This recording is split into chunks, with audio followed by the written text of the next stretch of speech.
ہم نے بالادست قوتوں کو محبت سے سمجھایا ہے، شرافت سے ہماری بات مان لو، اگر آپ نہیں سمجھتے تو کل آپ کا گریبان اور ہمارا ہاتھ ہوگا۔ جمعیت علماء اسلام کے سربراہ مولانا فضل الرحمان نے دھمکی دے ڈالی، کہا آپ سے نرم لہجے اور دلیل سے بات کرتے ہیں، ایسے انتخابات سے ہمیں نہ ٹرکھایا جائے، ایسے الیکشن تو حسینہ واجد نے بھی نہیں کیے تھے، ان کا کیا حال ہوا، یہ ملک کسی کی جاگیر نہیں۔ پی ٹی آئی اپنا گناہ چھپانے کے لیے مذہب کارڈ استعمال کرتی رہی ہے، جب یہ کیس قانونی دفاع نہ کر سکے تو مذہب کارڈ استعمال کرنے کی کوشش کی۔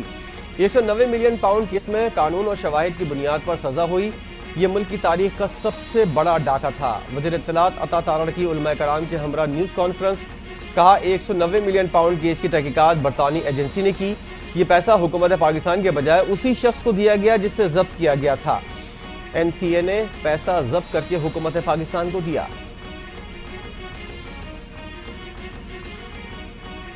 کرپشن ثابت ہونے پر عدالت نے بانی پی ٹی آئی کو سزا سنائی، 190 ملین پاؤنڈ کیس کا فیصلہ آ چکا، اس میں کوئی ابہام نہیں۔ 190 ملین پاؤنڈ قومی خزانے کی چوری ہے۔ لیگی رہنما طارق فضل چودھری کی پریس کانفرنس، کہا بانی پی ٹی آئی کو اختیارات کے ناجائز استعمال اور کرپشن پر سزا ہوئی، جو پیسہ عوام کی ترقی پر لگنا تھا ایک پرائیویٹ شخص کو دے دیا گیا۔ کل 190 ملین پاؤنڈ کیس میں بانی پی ٹی آئی کو چوری پر سزا ہوئی۔ بانی نے اہلیہ کے ساتھ مل کر اربوں روپے کا ڈاکہ مارا، پاکستان کے پیسوں کی بندر بانٹ کی گئی۔ وزیر اطلاعات پنجاب عظمہ بخاری برس پڑیں، بولی کہتے تھے کہ 190 ملین پاؤنڈ کیس کا فیصلہ سنایا جائے، فیصلے کے بعد پی ٹی آئی کا رونا دھونا جاری ہے۔ بانی پی ٹی آئی کیس میں تاخیری حربے استعمال کر رہے ہیں۔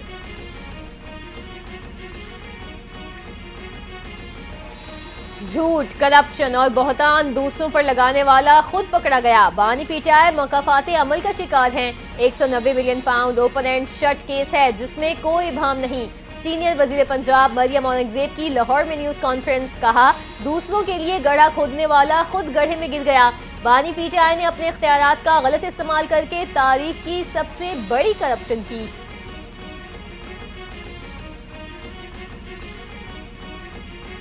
بانی پی ٹی آئی کا 8 فروری کو ملک بھر میں یوم سیاہ منانے کا اعلان۔ وکیل فیصل چودھری نے میڈیا سے گفتگو کرتے ہوئے بانی پی ٹی آئی کا پیغام دیا، کہا بانی پی ٹی آئی نے حقیقی آزادی کا پیغام دے دیا۔ بانی پی ٹی آئی نے کہا ہم کسی قسم کے دباؤ سے نہیں جھکیں گے۔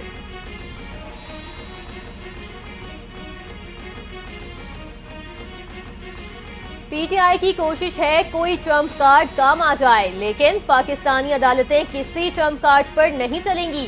عوام کو بے وقوف بنانے والا بہروپیہ اپنے انجام کو پہنچ رہا ہے۔ وزیر اطلاعات سندھ شرجیل میمن کا بیان، کہتے ہیں دوسروں کے لیے گڑھے کھودنے والا خود رسوا ہو رہا ہے۔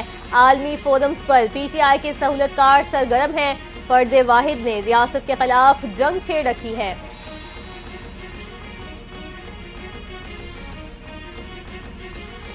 بانی پی ٹی آئی کے خلاف پی ٹی آئی سیرت النبی کے پیچھے اپنی کرپشن چھپانا چاہ رہی ہے۔ اپنی کرپشن چھپانے کے لیے دین کا استعمال گندے طریقے سے کیا جا رہا ہے۔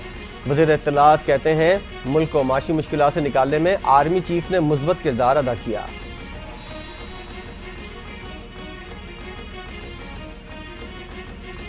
پہلے سے پتہ تھا بانی پی ٹی آئی کو سزا ہوگی، یہ سب صرف پی ٹی آئی کے پیچھے لگے ہوئے ہیں، ملک میں سیاسی آزادی نہیں۔ پی ٹی آئی رہنما شوکت یوسف زئی کی میڈیا سے گفتگو، کہا پہلے مذاکرات کا کہہ رہے تھے اب بھاگ رہے ہیں۔ بانی پی ٹی آئی نے پہلے ہی کہا تھا کہ ان کے پاس مذاکرات کا مینڈیٹ نہیں۔ بانی P T I N R O نہیں لیں گے، اب حکومت این آر او مانگ رہی ہے۔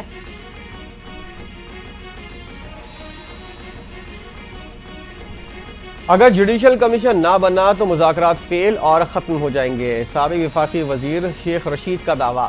اڈیالہ جیل کے باہر گفتگو، کہا کمرہ عدالت میں بانی پی ٹی آئی سے خوشگوار موڈ میں ملاقات ہوئی، میں نے بانی پی ٹی آئی کو بوسہ دیا اور انہوں نے مجھے گلے لگایا۔ بانی پی ٹی آئی نے مجھ سے کہا کہ آپ سیاست کے سارے رول سمجھتے ہیں، اللہ بہت بڑا ہے، اللہ ہی ہماری مدد کرے گا۔ میں نے جواب دیا ہائی کورٹ سے آپ کو جلد ریلیف ملے گا۔ کل کے فیصلے کے بارے میں بانی پی ٹی آئی بالکل بھی پریشان نہیں۔ کئی دروازوں سے بیک وقت مذاکرات نہیں چلا کرتے، مسلم لیگ نون کے سینیٹر عرفان صدیقی کا chairman P T I barrister Gohar کے آرمی چیف سے ملاقات کے بیان پر رد عمل، کہا بیرسٹر گوہر کی آرمی چیف سے ملاقات کی ساری تفصیلات اور مکالموں کا علم ہے۔ بیرسٹر گوہر نے کہا براہ راست اعلیٰ ترین فوجی سطح پر بات شروع ہو گئی ہے جو اطمینان بخش ہے، لہٰذا اب چھوٹے چھوٹے دروازے، کھڑکیوں اور روشن دانوں میں جھانکنے کا کوئی فائدہ نہیں۔ اگر وہ دروازہ کھل گیا ہے جس کے لیے سال سے کوشاں تھے تو یہ کوشش چھوڑ دیں۔ پی ٹی آئی اور عسکری قیادت کی ملاقات کے بعد نواز شریف کیمپ میں کھلبلی۔ نواز شریف نے اپنی ٹیم کو مذاکرات ناکام بنانے کا مشن سونپ دیا۔ مشیر اطلاعات پختونخوا بیرسٹر سیف کا الزام، کہتے ہیں ایسے عناصر سرگرم ہو چکے ہیں جو نہیں چاہتے کہ ملک میں سیاسی استحکام آئے۔ پی ٹی آئی امن کے لیے مذاکرات کی راہ پر چل رہی ہے۔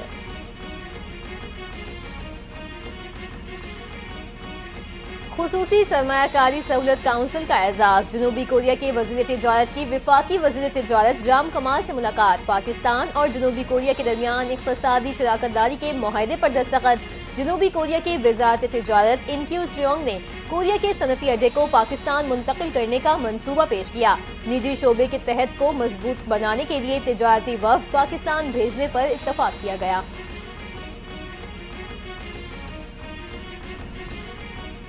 مراکر کشتی سانحہ میں پاکستانیوں کی ہلاکت پر ایف آئی اے کی کارروائی شروع۔ کشتی حادثے میں جاں بحق افراد کے لواحقین نے گجرانوالہ میں 3 مقدمات درج کرا دیے۔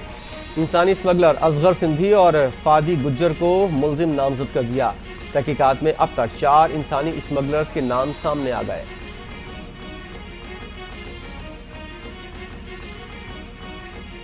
وفاقی حکومت کی رائٹ سائزنگ مہم دوسرے مرحلے میں داخل، وزارت سائنس اور ٹیکنالوجی کے 6 ادارے بند اور 4 کو ضم کرنے کی منظوری۔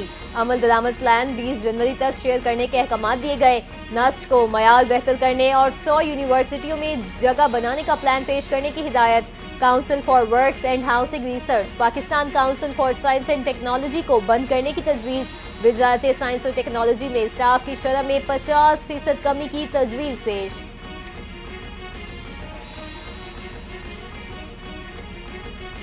وزیراعظم کا digital foreign direct investment initiative کا حصہ بننے کا خیر مقدم، کہا پاکستان ڈیجیٹل انویسٹمنٹ اپنانے والا پہلا ملک ہے۔ ڈیجیٹل انفراسٹرکچر کے تحت براہ راست بیرونی سرمایہ کاری کو فروغ ملے گا۔ ملک میں سرمایہ کار دوست ماحول کی فراہمی کی جانب اہم سنگی میل ثابت ہوگا۔ پاکستان جامع ڈیجیٹل معیشت کی طرف گامزن ہے۔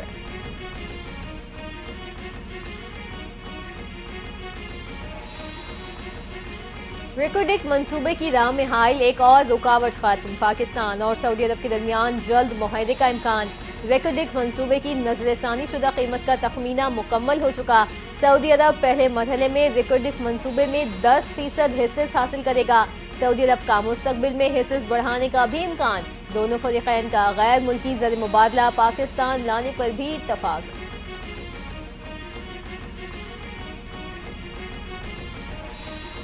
وزیر اعلیٰ پنجاب مریم نواز سے جاپانی سفیر کی ملاقات، تجارتی تعاون اور مختلف شعبوں میں سرمایہ کاری کے فروغ پر زور، 2 طرفہ اقتصادی تعاون بڑھانے کے لیے نئے راستے تلاش کرنے کی ضرورت پر اتفاق۔ جاپانی سفیر کی وزیر اعلیٰ پنجاب کو دورہ جاپان کی دعوت، مریم نواز نے دعوت قبول کر لی، بولیں پاکستان جاپان کے ساتھ تعلقات کو اہمیت دیتا ہے، جاپانی سرمایہ کاروں کے لیے پنجاب میں ہر ممکن سہولت فراہم کی جائے گی۔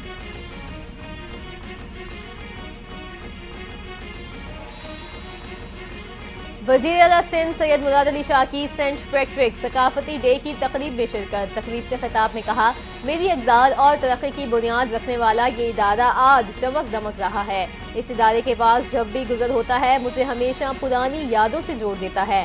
ثقافتی دن محض ایک جشن نہیں، یہ افہام و تفہیم اور ہم آہنگی کا آغاز ہے۔ طلباء کا جوش و جذبہ ہمارے ثقافتی رنگوں کی طاقت اور خوبصورتی کی یاد دلاتا ہے۔ غزہ میں اسرائیل انسانی حقوق کی خلاف ورزی کر رہا ہے، اسرائیل نے فلسطینیوں کی نسل کشی کی، اسرائیل کو سپورٹ کرنے والی پروڈکٹس کا بائیکاٹ کرنا چاہیے۔ امیر جماعت اسلامی حافظ نعیم الرحمان کی گفتگو، کہا بنگلہ دیش کے لوگ چاہتے پاکستان کے ساتھ کام کریں۔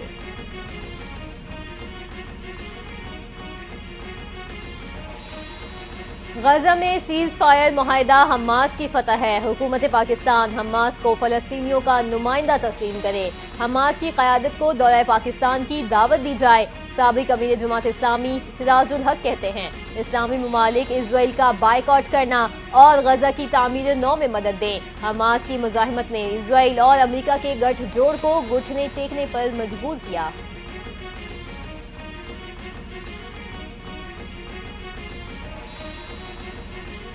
بجلی صارفین کے لیے بجلی سستی ہونے کی امید. ماہانہ فیول ایڈجسٹمنٹ کے تحت بجلی ₹1.03 سستی ہونے کا امکان. حکومت نے صارفین سے اضافی رقم واپس کرنے کا فیصلہ کر لیا. سی پی پی اے نے نیپرا میں دسمبر کی ماہانہ فیول ایڈجسٹمنٹ کی درخواست دائر کر دی. نیپرا سی پی پی اے کی درخواست پر 30 جنوری کو سماعت کرے گا.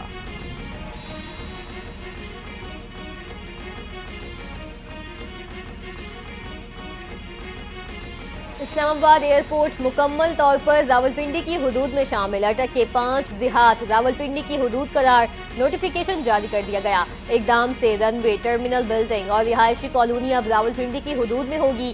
پاکستان ایئرپورٹس اتھارٹی نے تصدیق کر دی.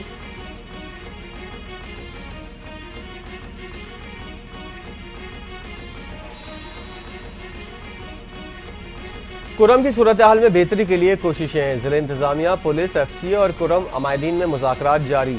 ایڈیشنل ڈپٹی کمشنر کی نگرانی میں کمیٹی قائم. ضلع انتظامیہ کے مطابق آپریشن سے قبل نقل مکانی کرنے والوں کے لیے کیمپس کی تیاری کا عمل شروع ہو گیا. دوران آپریشن آبادی کے تحفظ کے لیے کیمپ میں سہولیات فراہم کی جائیں گی. کرم میں گزشتہ 2 روز سے بنکرز مسمار کرنے اور امدادی سامان کی ترسیل کا عمل معطل.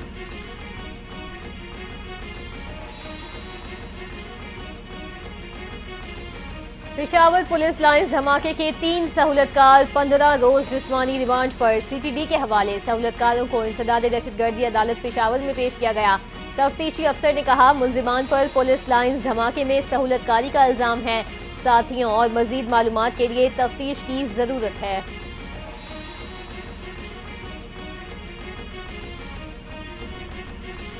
نارتھ کراچی میں 11 روز کے بعد لاپتہ سارم کی لاش مل گئی. 7 سالہ سارم کی لاش گھر کے قریب ٹینک سے ملی. پولیس کے مطابق واٹر ٹینک پر ڈھکن کی جگہ گتے کا ٹکڑا رکھا تھا. بچہ حادثاتی طور پر گرا یا کسی نے پھینکا؟ تحقیقات جاری.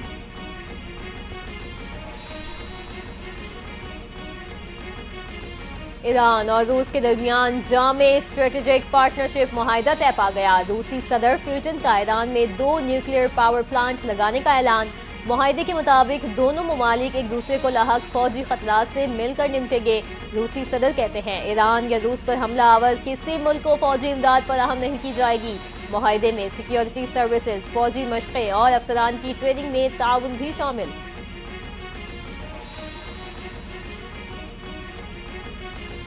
پاکستان کا مشرق وسطی میں خود مختاری کے احترام اور امن مشنز کو مضبوط بنانے پر زور.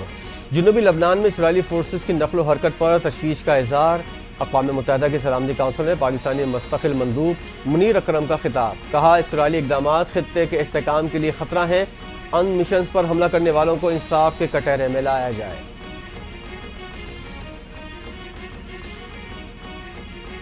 سرد موسم کے باعث ٹرمپ کی حلف برداری کی تقریب انڈور کرنے کا فیصلہ. نومنتخب امریکی صدر ٹرمپ نے سوشل میڈیا پر جاری بیان میں کہا ملک تیز ہواؤں اور سردی کی لپیٹ میں ہے. حلف برداری کی تقریب امریکی کانگریس کے اندر کرنے کا حکم. ٹرمپ 20 جنوری کو دوسری مدت صدارت کا حلف اٹھائیں گے. اس سے قبل حلف برداری کی تقریب یو ایس کیپٹل ہل کی سیڑھیوں پر ہونا تھی. 20 جنوری کو واشنگٹن ڈی سی میں سردی کا 40 برس کا ریکارڈ ٹوٹنے کا امکان. ایران میں سپریم کورٹ کے باہر مسلح شخص کی فائرنگ. 2 جج جاں بحق ہو گئے. فائرنگ سے ایک جج زخمی بھی ہوا. فائرنگ کے بعد حملہ آور نے خود کو بھی گولی مار دی. واقعہ مصروف علاقے تہران اسکوائر پر سپریم کورٹ کے قریب پیش آیا.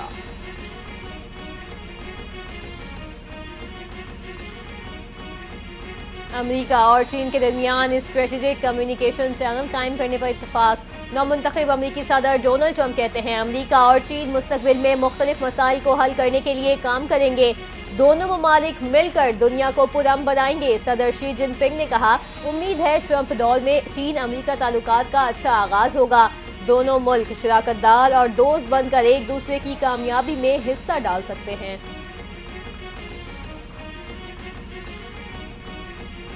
پاکستان اور ویسٹ انڈیز کے درمیان پہلا ٹیسٹ دوسرے روز کا کھیل ختم۔ پاکستانی اسپنرز نے ویسٹ انڈیز کی بیٹنگ لائن کے پرخچے اڑا دیے۔ پوری ٹیم 137 رنز پر ڈھیر۔ پاکستان نے دوسری اننگ میں 3 وکٹوں کے نقصان پر 109 رنز بنا لیے۔ کامران غلام 9 اور سعود شکیل 2 رنز بنا کر موجود۔ پاکستان کو ویسٹ انڈیز پر مجموعی طور پر 202 رنز کی برتری۔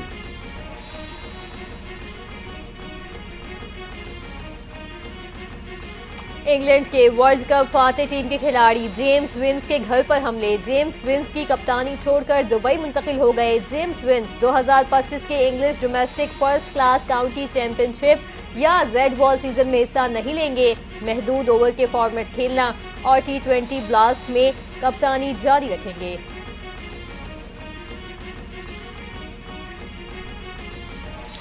اور ملک بھر میں سردی کا زور بڑھنے کے لیے تیار۔ بلوچستان میں مغربی ہواؤں کے نئے سسٹم کی انٹری۔ 18 اضلاع میں بارش اور شمالی اضلاع میں برف باری کا امکان۔ راولپنڈی، اسلام آباد، اٹک، جہلم اور چکوال میں ہلکی بارش۔ مری، گلیات، گلگت بلتستان، آزاد کشمیر میں شدید برف باری سے سردی بڑھ گئی۔ کراچی میں تیز ہواؤں سے سردی کی شدت میں اضافہ۔